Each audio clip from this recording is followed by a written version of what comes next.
What if I told you that right now, today, there are 35 million Americans who worked their entire lives, and they have less money than a teenager with a summer job?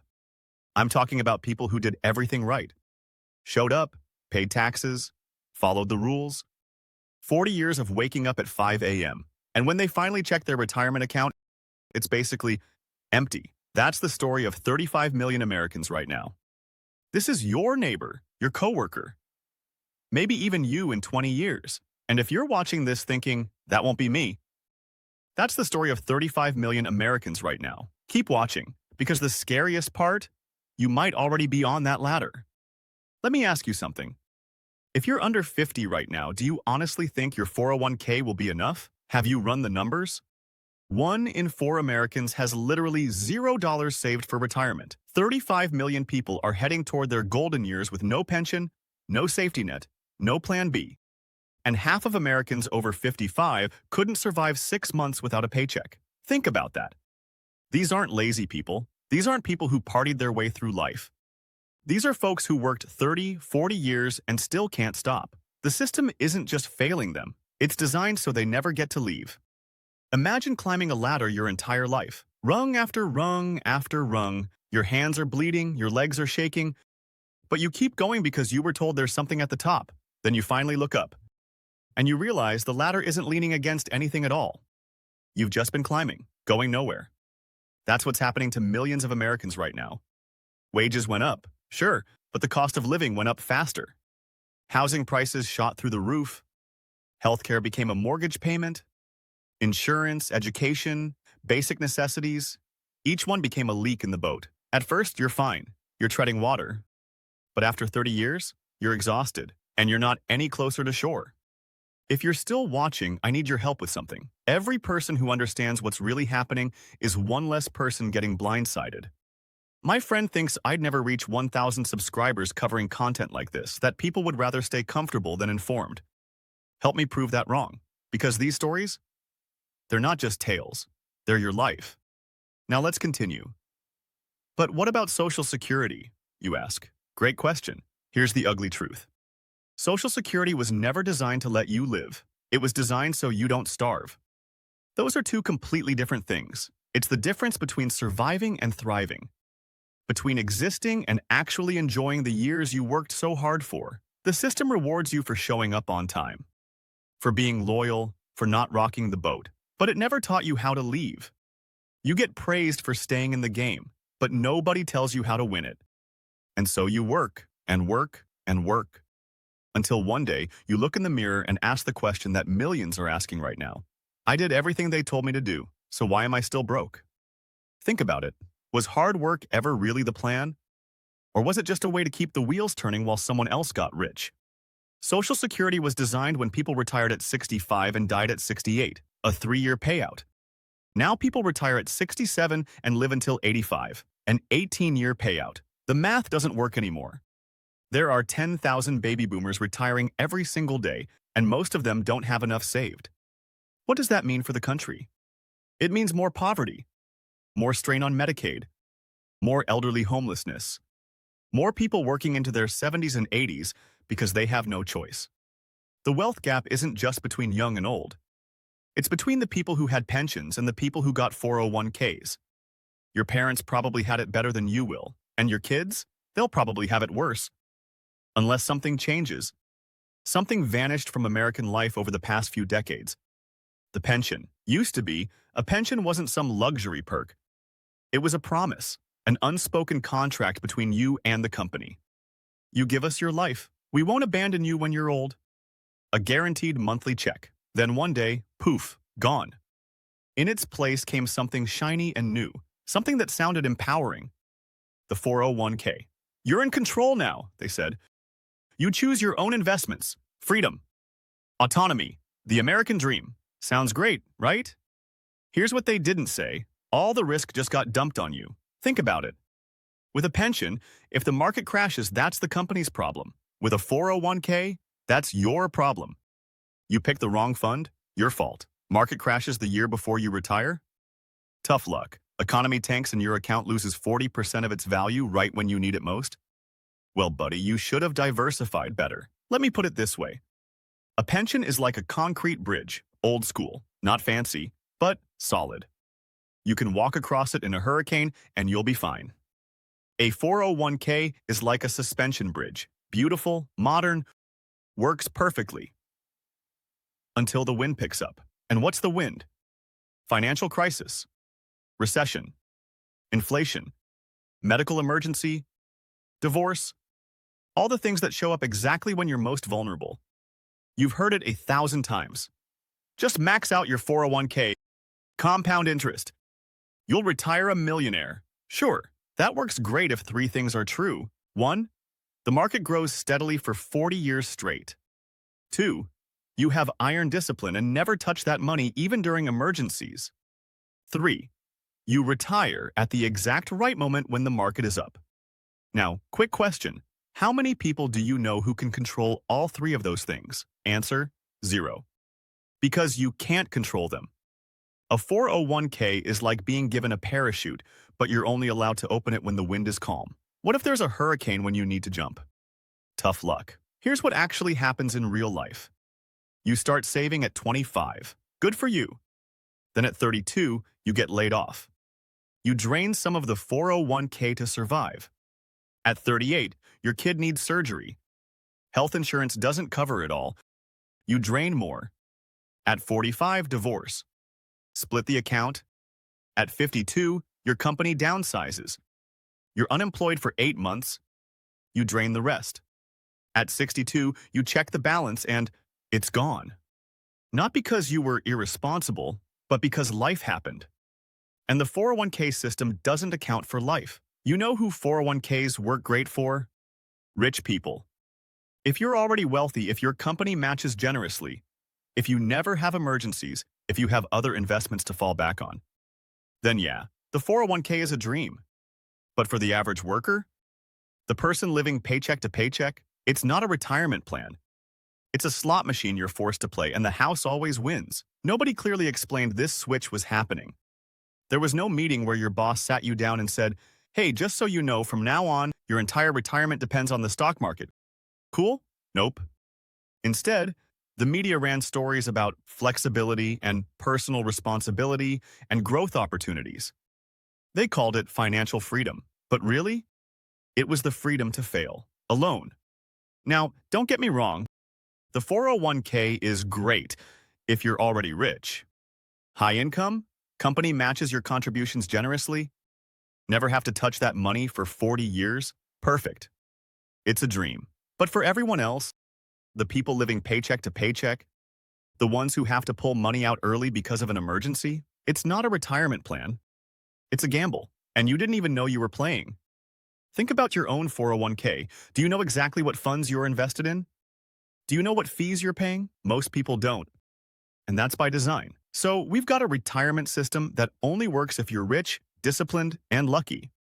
What happens when millions of regular people try to use it? Let's talk numbers.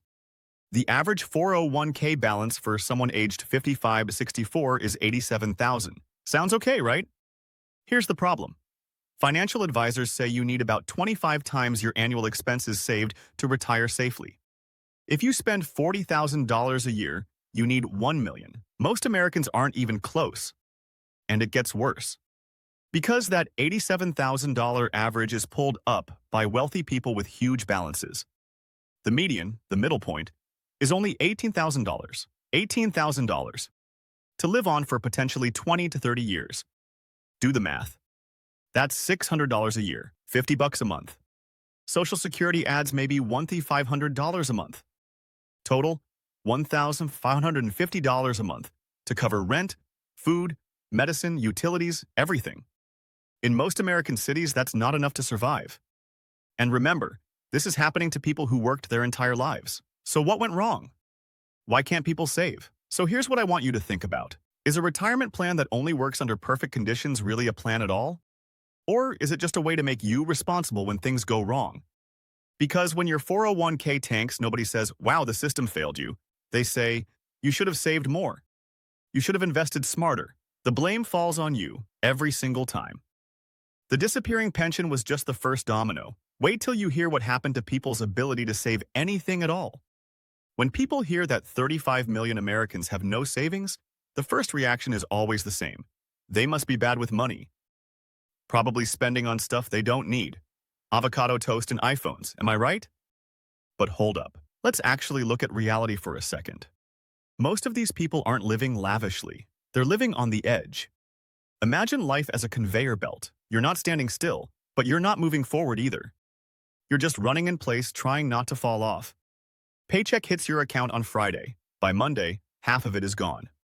Rent, health insurance, car payment, utilities, groceries. Yeah, boss. And before you even think about saving, you're at zero again. And then someone asks, why don't you save? Save what? You can't save money you were never allowed to keep. Here's the reality. For decades, wages crawled up and housing costs skyrocketed. Healthcare tripled. Education quadrupled. Insurance, childcare, basic necessities, all up, up, up. You're not losing because you're lazy. You're losing because the game is rigged. You're not spending foolishly. The system is just taking everything. One medical emergency, one job loss, one car breakdown, and whatever you manage to scrape together, gone. Financial experts love to say, you should have 6 months of expenses saved.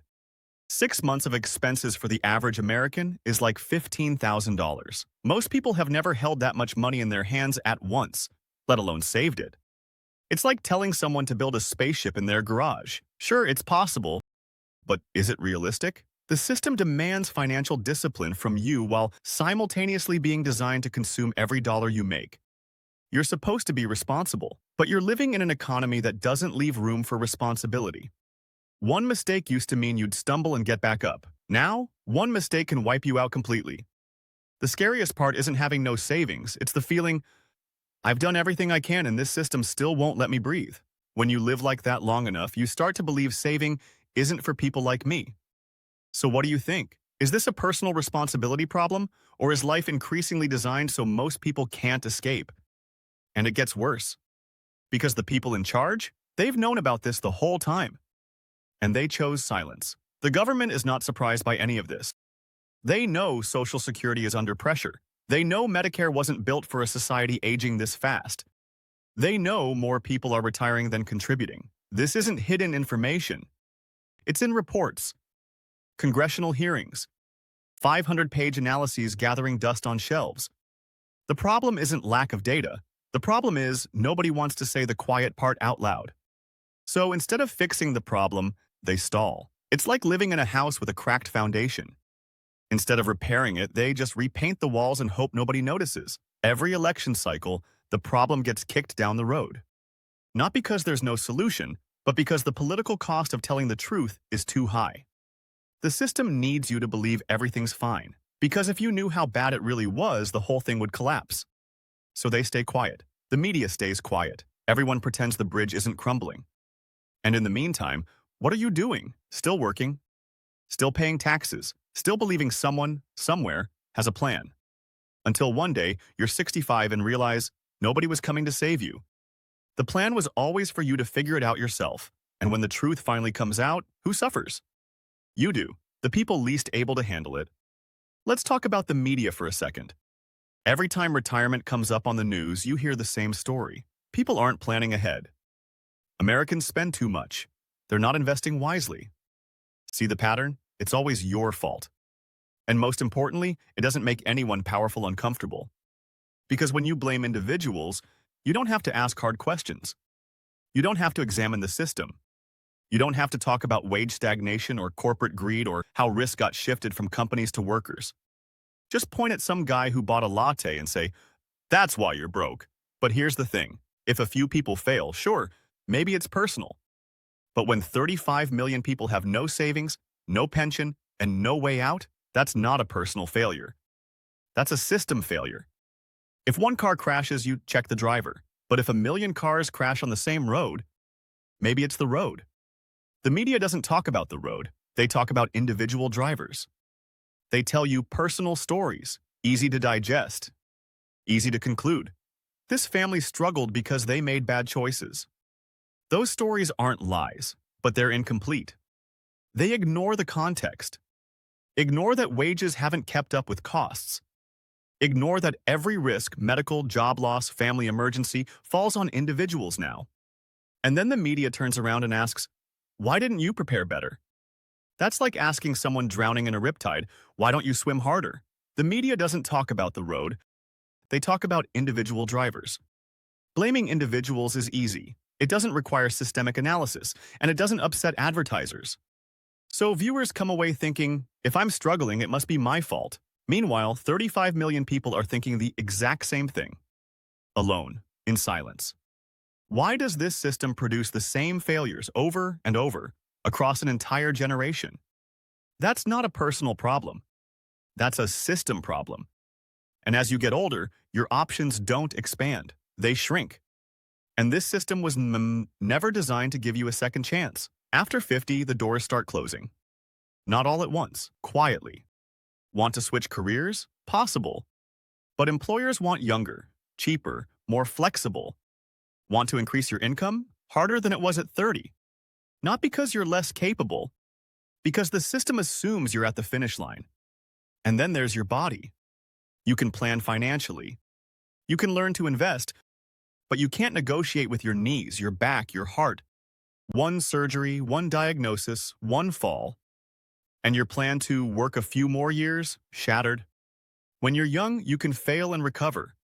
When you're older, every mistake is expensive, and there's no time to make it back. The system doesn't give you room for late corrections. So what are people afraid of? Not retirement itself.